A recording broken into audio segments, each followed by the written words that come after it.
Assalamualaikum warahmatullahi wabarakatuh. Saya Putri Damayanti Ramadhani dari kelas F2Q dengan nomor NIM 511221487 dengan dosen pengampu Ibu Dr. Dina SIPMSI. Saya di sini akan membahas mengenai isu-isu yang berkaitan dengan mata kuliah pendidikan kewarganegaraan, yaitu membahas tentang isu-isu dari identitas nasional. Identitas nasional merupakan istilah yang terdiri dari dua kata, yaitu identitas dan nasional. Secara harfiah, identitas adalah ciri-ciri, jati diri, atau tanda yang melekat pada seseorang atau sesuatu yang berguna untuk membedakannya dengan sesuatu yang lain. Nah, selanjutnya adalah faktor-faktor pembentuk identitas nasional. Yang pertama adalah faktor adjektif. Faktor adjektif ini meliputi faktor geografis dan demografis. Yang kedua adalah faktor subjektif.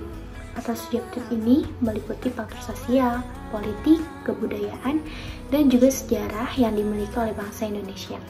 Yang ketiga adalah faktor primer. Faktor primer ini meliputi etnis dan teritorial. Yang keempat adalah faktor pendorong. Faktor ini meliputi komunikasi dan teknologi, seperti lahirnya angkatan bersenjata dalam kehidupan negara, bahasa, dan juga agama. Yang kelima adalah faktor penarik. Faktor penarik ini meliputi bahasa, birokrasi yang tumbuh, dan sistem pendidikan. Yang keenam adalah faktor relatif. Faktor relatif ini meliputi dominasi, pencarian identitas, dan juga penindasan. Selanjutnya adalah fungsi identitas nasional. Era globalisasi saat ini menjadi tantangan untuk mempertahankan identitas nasional. Maka dari itu, kita wajib menjaga identitas nasional dengan baik. Identitas nasional memiliki fungsi sebagai berikut. Yang pertama adalah identitas nasional sebagai alat pemersatu bangsa, dan yang kedua adalah identitas nasional sebagai pembeda dengan bangsa lain yang memiliki ciri khas sendiri. Yang ketiga, identitas nasional merupakan landasan negara, dan yang terakhir, identitas nasional mampu menjadi ciri khas dari negara tersebut.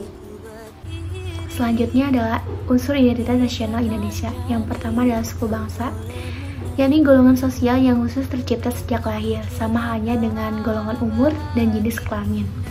Di Indonesia terdapat banyak sekali suku bangsa atau kelompok etnis dengan tidak kurang 300 dialek bahasa. Yang kedua adalah agama. Bangsa Indonesia dikenal sebagai masyarakat yang agamis. Agama-agama yang tumbuh dan berkembang di Nusantara adalah agama Islam, Kristen, Katolik, Hindu, Buddha, dan Konghucu. Yang ketiga adalah kebudayaan.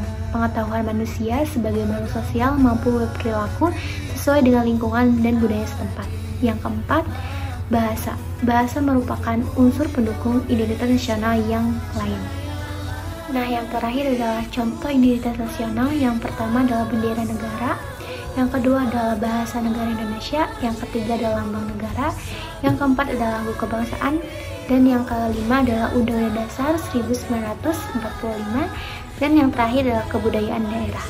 Sekian video pembahasan mengenai isu identitas nasional. Mohon maaf jika masih banyak kekurangannya. Wassalamualaikum warahmatullahi wabarakatuh.